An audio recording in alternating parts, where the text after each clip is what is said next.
Hello, my name is Thibaut Sarlet, and I am the chief researcher at the Adrianople Group. And today we will be talking to Kaj Jez, an advisor at Institute Libertas in Slovenia and a research consultant at the Adrianople Group. We'll be talking about, will SEZs work in Slovenia? Could they work? And what problems might they encounter? Hello, Kaj. Hello, Thibaut. It's a pleasure to hear from you. So the first question that I'm going to ask you is, does Slovenia currently have any economic zones or anything approximating economic zones? At present, not in the sense of what we would think of as an SEZ. We used to have a SEZ in the port of Koper, which was closed later, and we also have an area called Zona Tesno, which is focused on production, but doesn't have any of the legal benefits of an SEZ. So does Slovenia need a better special economic zone program? Well, it would need a special economic zone program to begin with. And as is, it would be very difficult to establish one because of the limitations imposed by the European Union and the sort of lack of political will to approach something like that. So it does need it in a way, and it would certainly help to, let's say, overcome some of our very problematic tax environmental problems and labor regulation and so forth. But it's also very unlikely that it will ever get one. When you say regulations and problems imposed by the European Union, can you specify what you mean for the benefit of our listeners? Of course. According to the Treaty on the Functioning of the European Union, special economic zones can effectively not be established in the European Union if they're given any sort of actual tax and regulatory incentives.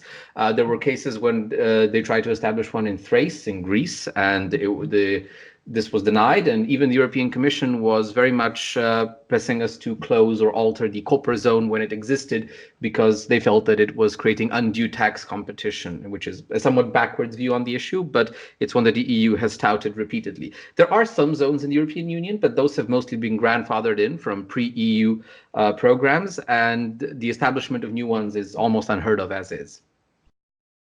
So what regulations do the most harm to business in Slovenia? And theoretically, if the European Union's it could be somehow controverted, or if the European Union rules changed in some way, how could economic zones address Slovenia's most pressing regulatory issues? So the most pressing issues in Slovenia are very, very inflexible labor legislation that basically means hiring and firing is extraordinarily difficult, and also that we have the highest marginal all-in income tax rate of any developed country, which also means that labor is inordinately expensive relative to the amount of money that laborers themselves receive, which means it's very difficult to attract top talent. If a special economic zone could create incentives where contributions to government welfare programs or income taxation are reduced for certain laborers, then that would be a good incentive to attract even people of the Slovenian diaspora to work here.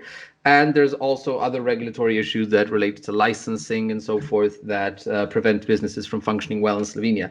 There's also a lot of political problems that relate to, let's say, new proposed rules on income, not income taxation, the taxation of financial gains, which would be included in our egregious income taxation, which have also caused several companies to attempt to leave the country. So if those tax incentives were not only on companies, but on the laborers and workers and capital holders themselves, then a lot could be done using a special economic zone setup. So if there were some special economic zones that were to be created in Slovenia, what would be some good locations? Are there any particularly impoverished regions that would need zones, or contrarily, maybe it would be close to Ljubljana where zones would do the most benefit for the country? I'm not entirely sure Ljubljana would be the best place to locate, perhaps due to the accessibility of whatever labor is there. Although, let's say the Prekmurje region is by far the most impoverished, and it could potentially benefit from a zone, especially if it could try to attract investment from across the border in Austria or Hungary. Alternatively, there is also the Tesno economic zone, close to the second largest city in Maribor, which is currently not a special economic zone by any definition. But if it and its mostly automobile industry could be given certain tax breaks and regulatory incentives, it could certainly grow that business far more than it has been doing recently. As for reestablishing the Koper zone, Koper as a port is perhaps most attractive for a export processing zone that would also help process certain goods for export into non-EU countries in the Balkans and so forth. But the main problem there is, again, the lack of infrastructure. The Koper port has, due to mostly issues relating to the political situation and widespread high-level corruption, not been connected to the railway grid, which significantly limits its access to further transportation within the European Union. Now, earlier you mentioned that even if it would be legal at the European Union level to create zones in Slovenia, there would be very little political will. So what sort of public relations issues and other issues would a group that is attempting to create special economic zones there face? Firstly, there's a sense of political instability. No government in the past 10 years has fulfilled its entire term. We've only almost always had snap elections, and most of those have been won by parties that did not exist prior to the last election. So there's a lot of political instability, and the problem of government-owned businesses, which very own special economic zones operators fall under, are used as political gifts, if you will, or as a means to give positions to political friends who are very often not managing them very well and whose term is usually limited to the government that put them in place, which effectively also means that they do not have the best incentive to look out for the business's long-term interests. So the problem of the special economic zone also very likely being considered the project of the government that starts it, and the next government being uninclined to extend its benefits or continue to support it is also a very pertinent one. And suppose that you somehow got through the political debate, the zone was created. What other issues do you foresee that these zones might face regarding maybe logistical issues or issues with security and stuff like that? I do not see security as a major issue. In terms of safety, Slovenia ranks pretty well. Crime is not a major issue when it comes to this. A high-level corruption when it comes to political favors is, but that's something you mentioned we would get over. So the infrastructure itself can be a problem. Our highway system tends to be a bit overburdened, especially during the summer due to tourism. Our railway system is outdated and not connected to our major port.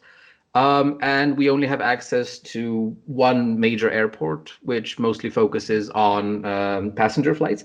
So there's certainly a fair bit of problems that relate to our transport infrastructure.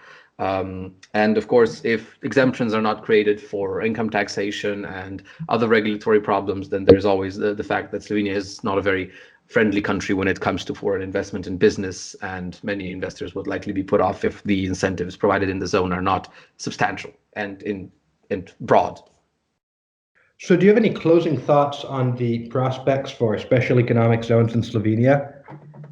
My thoughts would be that I don't believe special economic zones are the way to go for small countries like Slovenia. I believe that when a country is only 2 million citizens large, it is much more sensible to view the entire country as a large special economic zone and attempt to, at least within the constraints of the European Union's regulations, create a competitive environment that would attract investment all across the relatively small country, as opposed to create zones that are already small and might face further problem in not being compliant with the Treaty on the Functioning of the European Union. Well, thank you very much, Kai, and I hope you have a fantastic afternoon. Thank you. You as well.